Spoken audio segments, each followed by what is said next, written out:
Hey guys, আশা করি আপনারা ভালো আছেন। মিস্টিরিয়াস নাইটস ইউটিউব চ্যানেলে আপনাদের স্বাগতম। আজ একটি মুভি এক্সপ্লেন করতে চলেছি যার নাম হলো দ্য এক্সরসিজম অফ গড। আপনাদের যদি ভিডিওটি ভালো লাগে তাহলে আমি অবশ্যই আরও মুভিজের এক্সপ্লেনেশন নিয়ে আসব। এই মুভি 2021-এ রিলিজ হয়, যার IMDb রেটিং হলো 5.3 আউট অফ 10। তো চলুন এক্সপ্লেনেশন শুরু করা যাক। তো মুভি স্টার্ট হয় আর আমরা দেখতে পাই যে 2003 সালে মেক্সিকোর একটি বৃষ্টির রাত। ঘন জঙ্গল পার করে একটি গাড়ি করে একটি ডাক্তার, যার নাম নেলসন, চার্চে আসে। নেলসন চার্চে এসে ফাদার পিটারকে ডাকে। সেখানে সেই ব্যক্তি পিটারকে বলে যে তাদের এক্ষুনি যেতে হবে, তাদের হাতে বেশি সময় নেই। পরে আমরা দেখতে পাই পিটার তাদের বাড়ি যায়। সেখানে আমরা একটি বয়স্ক লোককে দেখতে পাই যে ফাদার পিটারকে দেখে বলে, আমাদের হাতে একদম সময় নেই, যা করতে হবে তাড়াতাড়ি করতে হবে। এই শুনে পিটার একটা ঘরে ঢোকে, যেখানে ঘরের জিনিসপত্র এখানে সেখানে ছড়ানো ছিল। সেখানেই আমরা একটি বয়স্ক মহিলা দেখতে পাই, যার পাশেই ছিল বিছানা, আর সেই বিছানায় আমরা দেখি একটি মেয়ে, যার নাম ম্যাগলি। তাকে বেঁধে রাখা ছিল। দেখেই পরিষ্কার বোঝা যাচ্ছিল যে ম্যাগলির ভেতর কোনো শক্তিশালী আত্মা প্রবেশ করে আছে, যার জন্য ম্যাগলির হাতে বেশি সময় ছিল না। তখনই নেলসন পিটারকে বলে যে ম্যাগলির অবস্থা খুবই নিরীহ, এখন যদি কিছু না করা হয় তাহলে তাকে বাঁচানোর কোনো উপায় থাকবে না। এত কিছু দেখে পিটার লন্ডনে ফাদার মাইকেলকে ফোন করে। মাইকেল তাকে বলে যে সে 2 দিনের মধ্যেই মেক্সিকো যাবে এবং ম্যাগলির এক্সরসিজম করবে। কিন্তু পিটার অত অপেক্ষা করতে পারতো না, তাই সে নিজেই তার এক্সরসিজম করবে নিশ্চিত করে। কিন্তু মাইকেল তাকে সাবধান করে যাতে সে একা একা না করে, কারণ তার ট্রেনিং এখনো পুরোপুরি শেষ হয়নি। আর এরম আত্মারা অনেক সহজেই মানুষের পাপ দিয়ে তাদের দুর্বল করে দেয়। কিন্তু সে মাইকেলের কোনো কথায় কান না দিয়ে মাইকেলকে বলে যে সে কোনো পাপ করেনি, আর নিজেই একা চলে যায় সেই ঘরে। সে বাকি লোকজনদেরও ঢুকতে বারণ করে এবং তাদের বাইরে থাকার অনুমতি দেয়। পিটার সবথেকে প্রথমে সেখানে একটা ক্যামেরা সেট আপ করে আর রেকর্ডিং স্টার্ট করে। সে রেকর্ডিং স্টার্ট করে বাইবেল পড়তে শুরু করে আর ম্যাগলির ওপর হোলি ওয়াটার ছড়াতে লাগে, কিন্তু এতে কোনো কাজই হয় না। সেই আত্মা জোর জোর হাসতে থাকে আর সাথে পিটারের সামনে অনেক খারাপ কথা বলতে লাগে। সে কিছুক্ষণ পর তার কাপড় খুলতে লাগে। সে পিটারের মনোযোগ ভাঙার অনেক চেষ্টা করে, কিন্তু কোনো রকমে পিটার তাকে সামলে নেয় এবং তার এক্সরসিজম শেষ করে। এক্সরসিজম শেষ হতেই আমরা দেখি যে ম্যাগলি একদম চুপ হয়ে যায় আর শুয়ে পড়ে। পিটার তার কাছে গিয়ে সে বেঁচে আছে কি না দেখতে যায়। তখনই ম্যাগলি পিটারকে কিস করে এবং পিটারও তাকে কিস করতে লাগে। কিন্তু কিছুক্ষণ পরেই পিটার বুঝতে পারে যে সে অনেক বড় ভুল করেছে, কারণ এই সবই সেই আত্মার একটা চাল ছিল। আর তারপরেই পিটারের মুখ আমরা কালো হতে দেখি আর সেখানেই সিনটা কাট হয়ে যায়। এবার আমরা 18 বছর পর চলে আসি, যেখানে একটা জেলের সিন দেখানো হয়, যেখানে একটা গার্ড জেলের কয়েদিদের খাবার দিতে এসেছিল। ওই জেল থেকে কেমন আওয়াজ আসতে আরম্ভ করে। সে তার হাত বাড়িয়ে সেই জেলের খাবারের প্লেট বের করতে যায়, কিন্তু তখনই আমরা দেখি তার হাতের অর্ধেক আঙুল কেউ কেটে ফেলেছে, আর সিন এখানেই কাট হয়ে যায়। এবার আমরা পিটারকে দেখি যে এখন সামাজিক কাজ করতে থাকে। সে তার দিন কাটায় কিছু অরফ্যানের বাচ্চাদের সাথে এবং লোকেদের খাবার দিয়ে তাদের সাহায্য করে। এমনই একটি গরিব ঘরের এক মা তাকে একদিন ডাকে আর তার ছেলেকে দেখায়।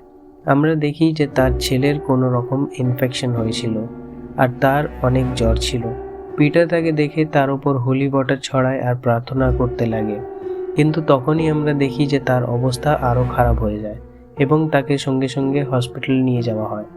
সেখানে আমরা সেই আগের সিনে দেখা ডক্টর নেলসনকেও দেখতে পাই।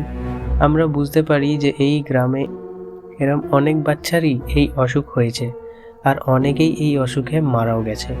এখানে পিটার আর নেলসনের কথার মধ্যে আমরা বুঝতে পারি যে পিটার 18 বছর আগে যা হয়েছিল তার জন্য নিজেকেই দোষ দেয় আর বলে যে সেই জন্যই গড তাদেরকে শাস্তি দিচ্ছে, কারণ তাকে একটা ফাদার থমাস বলেছিল যেটা সে করেছে সেটা বিশপের কাছে মেনে নিতে, কিন্তু সেটা পিটার করেনি। তাই সে বলে গড তাকে সেই 18 বছর আগের ঘটনার জন্য এখনো ক্ষমা করেনি। এখানে আমরা বুঝতে পারি যে সেই 18 বছর আগের ঘটনার পর পিটারকে সবাই অনেক মানত, কারণ তারপর সেই ম্যাগেলি সুস্থ হয়ে গিয়েছিল এবং তার ভেতর থেকে সেই আত্মাকেও পিটার বের করে দিয়েছিল। পিটারকে সবাই অনেক সম্মানের চোখে দেখত, তাই সে যদি সব মেনে নেয় যে সেই রাতে কি হয়েছিল, তাহলে তাকে আর কেউ সম্মানটা দেবে না আর তাকে সেই গ্রাম থেকেও বের করে দেবে। কিন্তু পিটার তার গ্রামের ভালোর জন্য এটাও করতে রাজি ছিল, তাই সে নেলসনের বারণ করা সত্ত্বেও সেই রাতেই বিশপের কাছে যায় আর সবকিছু যা হয়েছিল সেটা স্বীকার করে নেওয়ার কথা বলে। কিন্তু বিশপকে কিছু বলার আগেই বিশপ পিটারকে বলে যে পিটারের ভেতর নিজেই গড বসবাস করে, সে যেটা করেছে এটা সবাই পারে না, আর তাকে অনেক টাকার একটা চেক দেয়। পিটার সেই চেক দেখে তার গ্রামের বাচ্চাদের কথা ভাবে আর সেখান থেকে বিশপকে কিছু না বলেই সেই চেক নিয়ে গ্রামে ফিরে যায়। আমরা দেখি পিটারও নিজেকে এখনো ক্ষমা করতে পারেনি সেই দিনের ঘটনার জন্য, আর সেই দিনের রেকর্ডিং সে দেখতে লাগে। তারপর আমরা দেখি পিটার গডের সামনে নিজেকে দোষ দিতে লাগছিল আর প্রেয়ার করছিল। তখনই সে কারোর চেঁচানোর আওয়াজ শুনতে পায়। সে সেই আওয়াজ লক্ষ্য করে চার্চে ঢোকে আর সেখানে দেখে জিজাস ক্রাইস্টের একটা মূর্তি ছিল ক্রসে, কিন্তু ক্রস সেখানে থাকলেও জিজাস ক্রাইস্টের মূর্তি সেখানে থাকে না। পিটার মেঝে অনেক রক্ত দেখতে পায় আর সেই রক্তকে লক্ষ্য করে এগোতে থাকে। সেখানে সে কারোর কান্নার আওয়াজ পায়। সামনে গিয়ে দেখলে সে বুঝতে পারে যে সেটাই জিজাস ক্রাইস্টের মূর্তি ছিল, যেটা অনেক ডিমনিক আওয়াজে চিৎকার করছিল। জিজাস ক্রাইস্ট পিটারের কাছে এগিয়ে পিটারের গলা টিপতে লাগে আর সেই সময় পিটারের ঘুম ভেঙে যায়। আমরা বুঝতে পারি যে পিটার এই ধরনের স্বপ্ন প্রায় দেখে, কিন্তু ঘুম ভাঙতেই তার কাছে একটা ফোন আসে। আমরা যেই জেলের সিন দেখেছিলাম, ফোনটা সেখান থেকেই তাদের একটা গার্ডের ছিল। সে পিটারকে বলে যে তাদের এক কয়েদির অবস্থা খারাপ আর সেই কয়েদি বারবার পিটারের নাম নিচ্ছে। পরের দিন পিটার আর নেলসন সেই জেলে যায় যেখানে তারা সেই কয়েদি, যার নাম এসপারানজার ব্যাপারে জানতে পারে, যে সে একটা ছেলেকে মেরে গাছে ঝুলিয়ে দিয়েছিল, যার কারণে সে এখন এই জেলে। এই শুনে পিটার আর নেলসন সাথে কিছু গার্ড সেই জেলের দিকে এগোতে লাগে। এসপারানজার জেলে ঢুকতেই পিটার বুঝতে পারে যে তাকে কোনো আত্মা ভর করেছে। কিছুক্ষণ তার সাথে কথা বলতেই পিটার বুঝতে পেরে যায় যে এই আত্মা সেই আত্মা যাকে সে 18 বছর আগে ম্যাগেলির ভেতর থেকে তাড়িয়েছিল। এখানে এসপারানজা পিটারকে বলে যে সে 5টা বাচ্চার সঙ্গে নিয়ে যেতে এসেছে আর সাথে অনেক বাজে বাজে কথা বলে পিটারকে, যা শুনে পিটার সেখান থেকে বেরিয়ে যায়। সেখান থেকে বেরোতেই একটা বিকট আওয়াজ চারিপাশে শোনা যায়, যাতে পিটার, নেলসন আর গার্ডদের অসহ্য মাথা ব্যথা হতে লাগে। কিন্তু কিছুক্ষণ পরেই সেই আওয়াজ বন্ধ হয়ে যায়। পিটার প্রথমে এইসব থেকে বাইরে থাকার চেষ্টা করে, কিন্তু তখনই সে বুঝতে পারে যে এসপারানজা আর কেউ না, ম্যাগেলি, মানে 18 বছর আগে পিটার যার এক্সঅর্সিজম করেছিল এ তারই মেয়ে। আমরা এখানে আরও জানতে পারি যে 18 বছর আগে এই আত্মা পিটারকে তার বশ করে ম্যাগেলির রেপ করেছিল, আর এসপারানজা ওদের দুজনেরই মেয়ে। এখানে ম্যাগেলি পিটারকে বলে যে ওকে যা হোক করে তাদের মেয়েকে বাঁচাতেই হবে। পরের দিন আমরা আবার দেখি পিটারের ঘুম একটা খারাপ স্বপ্ন দেখে ভাঙতে। আমরা এখানে এটাও দেখি যে যেই ছেলেটার ইনফেকশন হয়েছিল সে আর সাথে 4টে বাচ্চা মারা যায়। এখানে নেলসন বলে যে তাদের রোগ কিছু ধরা যায়নি, তাদের শরীর পুরোপুরি সুস্থ ছিল, কিন্তু তাও তাদের বাঁচানো যায়নি। পরের সিনে আমরা দেখি যে ম্যাগেলি পিটারের সেই অরফেনে আসে, যেখানে আমরা একটা নানকে দেখি যার নাম কামিলা। সেখানে বাচ্চাদের দেখাশোনা কামিলাই করত। পরের দিন আমরা পিটারকে বিশপের কাছ থেকে এসপারানজার এক্সঅর্সিজমের অনুমতি নিতে দেখি, আর সাথে সে ফাদার মাইকেল, যাকে আমরা 18 বছর আগে দেখেছিলাম, তারও উপকার চায়। পরে আমরা মাইকেলকে মেক্সিকো আসতে দেখি, যেখানে সে পিটারকে জিজ্ঞেস করে যে সে তো আগেও এই আত্মাকে হারিয়েছে, তাহলে এখন পিটারকে মাইকেলের দরকার পড়ছে কেন। এখানে আমরা সেই আত্মার নামও জানতে পারি, যার নাম হলো ব্যালবান। পিটার বলে যে সে কিচ্ছু করেনি, ব্যালবান ম্যাগলিকে ছেড়ে ওর ভেতর ঢুকেছিল, কিন্তু তারপরে সে নিজেই বেরিয়ে যায়। এটা শুনে মাইকেল বলে যে ব্যালবান এমনি এমনি বেরিয়ে যায় না, ব্যালবান সবসময় একটা আত্মা সাথে নিয়ে যায়। কিন্তু মাইকেল বলে পিটারের ভেতর নিজেই গড বাস করেন, তাই পিটারের ভেতর ব্যালবান আসতেই সে বেরিয়ে গেছিল। এখানে আমরা জানতে পারি যে ব্যালবানকে ফাদার মাইকেলও আগে একবার হারিয়েছিল, যার কারণেই পিটার মাইকেলের সাহায্য নেয়। এক রাতে পিটার তার ম্যাগলিকে এক্সরসিজমের রেকর্ডিং জ্বালিয়ে দেয়, আর তখন মাইকেল আসে আর পিটার তাকে ভয়ঙ্কর স্বপ্নের ব্যাপারে বলে যে সে কীভাবে প্রতি রাতে জিজাস ক্রাইস্ট তার স্বপ্নে এসে তার গলা টিপতে লাগে। এটা শুনে মাইকেল বলে যে ব্যালবান কোনো শরীরে প্রবেশ করার আগে এরমই স্বপ্ন সেই ব্যক্তিকে দেখায়। এদিকে অরফেনের ভেতরে আমরা দেখি কামিলাকে, যে মাদার ম্যারির সামনে প্রেয়ার করছিল, কি হঠাৎই সেখান থেকে মাদার ম্যারির মূর্তি উধাও হয়ে যায়, আর কামিলা তার মেঝের রক্ত দেখে সেটার পিছু নিতে লাগে। সেই রক্ত কামিলাকে একটা সদ্য জন্মানো শিশুর দেহের কাছে নিয়ে আসে, যেটা দেখে কামিলা অনেক ভয় পেয়ে যায়। আর আমরা দেখি যে কামিলাকে কেউ একটা অন্ধকার রুমে টেনে নেয়।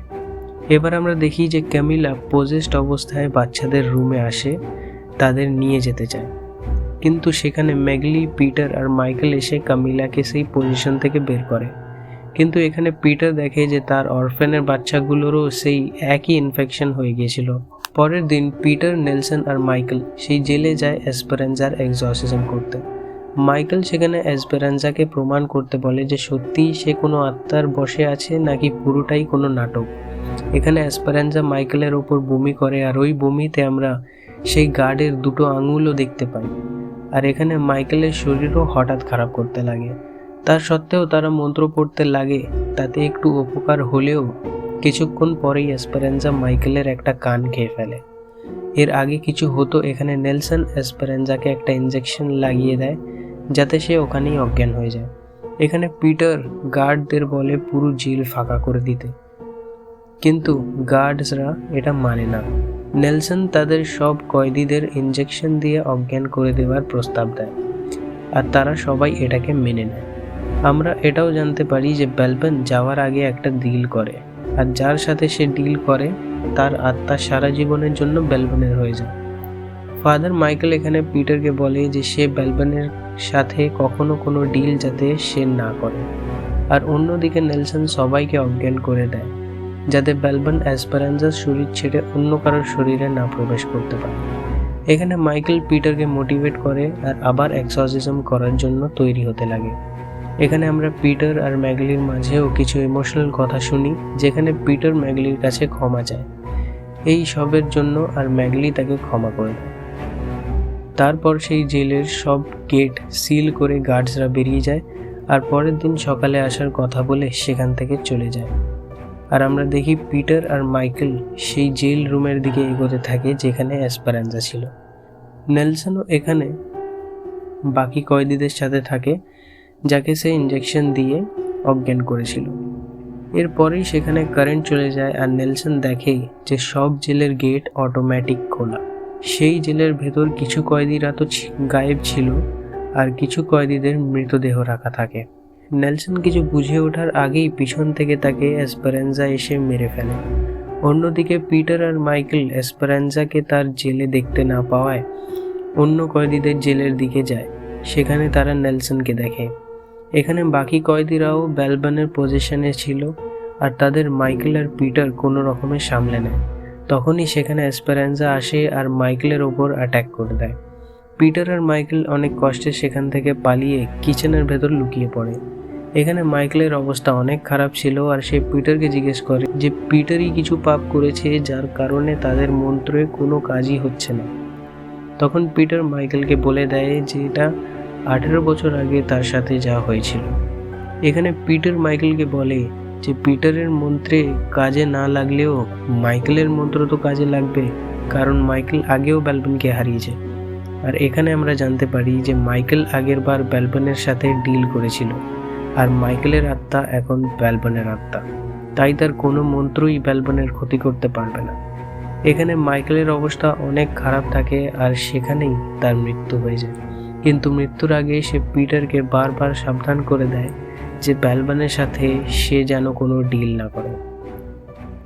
এখন পিটারের আর কিছু করার ছিল না। সে 18 বছর আগে তার সাথে যা হয়েছিল সেটার রেকর্ডিং করে সে বিশপকে মেসেজ করে দেয়। এরপরে কিচেনের বাইরে বেরোয় আর বাকি কয়েদিদের ক্রস দেখিয়ে মন্ত্র পড়তে লাগে, আর এখন তার মন্ত্র কাজ করতে লাগে। সেখানে ডেমনিক জিজাস ক্রাইস্টও আসে, কিন্তু তাকেও পিটার একাই সামলে নেয়। কিন্তু তখনই ওখানে একটা কয়েদি পিটারকে পিছন থেকে আঘাত করে আর পিটার অজ্ঞান হয়ে যায়। এরপরে পিটারের চোখ খোলে আর পিটার নিজেকে চেয়ারের সাথে বাঁধা দেখতে পায়, যেখানে সারপ্রাইজিংলি এসপারানজা এখানে পিটারের এক্সরসিজম করতে আরম্ভ করে। এসপারানজা পিটারের ভেতরে যে ভগবান বাস করে সেটারই এক্সরসিজম করতে লাগে। অন্যদিকে আমরা অরফ্যানে দেখি যেখানে কামিলা বাকি বাচ্চাদের সাথে একই রুমে ছিল, আর তখনই হঠাৎ করে প্রত্যেকটা বাচ্চা তাদের বেডের ওপর অনেক আজবভাবে কাঁপতে থাকে, আর সেখানে মাদার ম্যারির ঘোস্ট কামিলাকে মারতে এগোয়। অন্যদিকে পিটার এসপারানজা এক অপরের ওপর মন্ত্র পড়ছিল, যেখানে এসপারানজা ডেভিলকে ডাকছিল তো অন্যদিকে পিটার গডকে। এবার এসপারানজা পিটারের গলা টিপতে লাগে। পিটার ব্যালবনকে বলে তার মেয়েকে ছেড়ে দিতে। অন্যদিকে আমরা দেখি যে অরফ্যানের বাচ্চারা একের পর এক মারা যাচ্ছিল, আর এই সব এসপারানজা পিটারকেও দেখায়। এই সব দেখে পিটার ব্যালবনকে জিজ্ঞেস করে যে সে কি চায়, আর এখানে ব্যালবন বলে যে পিটার যদি তার ভেতরে গডকে বের করে ব্যালবনকে রেখে নেয় তাহলে ব্যালবন তার মেয়ে আর বাকি অরফ্যান বাচ্চাদের ছেড়ে দেবে। মানে ব্যালবন এখানে পিটারের সাথেও ডিল করছিল, কিন্তু পিটার কোনো উপায় না পেয়ে ব্যালবনের এই ডিল অ্যাকসেপ্ট করে নেয়। আর পরের সিনে আমরা দেখি সব ঠিক হতে লাগে। অরফ্যানে মাদার ম্যারির ঘোস্টও চলে যায় আর সব বাচ্চারাও ইনফেকশন থেকে রেহাই পায়। পরের সকাল গার্ডরা গেট খোলে আর সেখান থেকে পিটার বের হয় এসপারানজার সাথে। এবার আমরা কিছুদিন পর দেখি যে এখন পিটারকে সেই গ্রামের লোকেরা ভগবানের মতো স্নেহ করত, আর শুধু সেই গ্রামেই না পুরো পৃথিবীতেই তার অনেক নাম ছড়াতে লাগলো। অনেক দূর দূর থেকে লোক আসতো তার সাথে দেখা করতে, তার প্রেয়ার নিতে। এখানে বিশপও আসে আর পিটারকে বলে যে সে তার পাঠানো ভিডিও ডিলিট করে দিয়েছে, আর সেটা যার শোনার ছিল সে শুনে নিয়েছে। তাই পিটার এখন পুরোপুরি পাপ থেকে মুক্ত হয়েছে, যেটা সে 18 বছর আগে করেছিল। আর বিশপ এখানে পিটারকে একটা হাই পোস্টে জবও অফার করে। তখনই সেখানে এসপারানজা আসে, যে এখন পুরোপুরি সুস্থ হয়ে গেছিল। আর এখানে আমরা একটা জিনিস দেখতে পাই যে পিটারের ভেতরে যে গড ছিল সে এখন এসপারানজার মধ্যে থাকে, আর পিটারকে ব্যালবন পুরোপুরি নিজের কন্ট্রোলে নিয়ে নিয়েছিল। পরের সিনে আমরা পিটারকে সেই বড় চার্চে যেতে দেখি যেখানে জব অফার বিশপ দিয়েছিল তাকে, আর সে বলে যে ডেভিল এখন গডকে হারাতে চায় না, ডেভিল এখন পুরো পৃথিবীতে রাজ করতে চায়। আর মুভি এখানেই শেষ হয়ে যায়। তো মুভি খুবই স্ট্রেট ফরওয়ার্ড ছিল, যেখানে পিটার নামের একটি ফাদার যে একটা মেয়ে ম্যাগলির এক্সরসিজম করে, এবং সেই এক্সরসিজমে সে কোনো রকমে এক্সরসিজমটা করে ফেলে, কিন্তু সেই এক্সরসিজমে কিছু ভুল হয় যার কারণে 18 বছর পর সেই ম্যাগলির মেয়ে এসপারানজাকে সেই একই আত্মা প্রসেস করে, এবং এখানেও পিটার সেই আত্মাকে হারাতে পারে না আর তার সাথে ডিল করে নেয়, যাতে এখন পিটারের আত্মা সেই ডেভিলের আত্মা ছিল, আর ডেভিল এখন পুরো পৃথিবীতে রাজ করার চেষ্টা করছিল। তো এই ছিল মুভি এক্সপ্লেনেশন। আপনাদের যদি ভালো লাগে তাহলে অবশ্যই জানাবেন।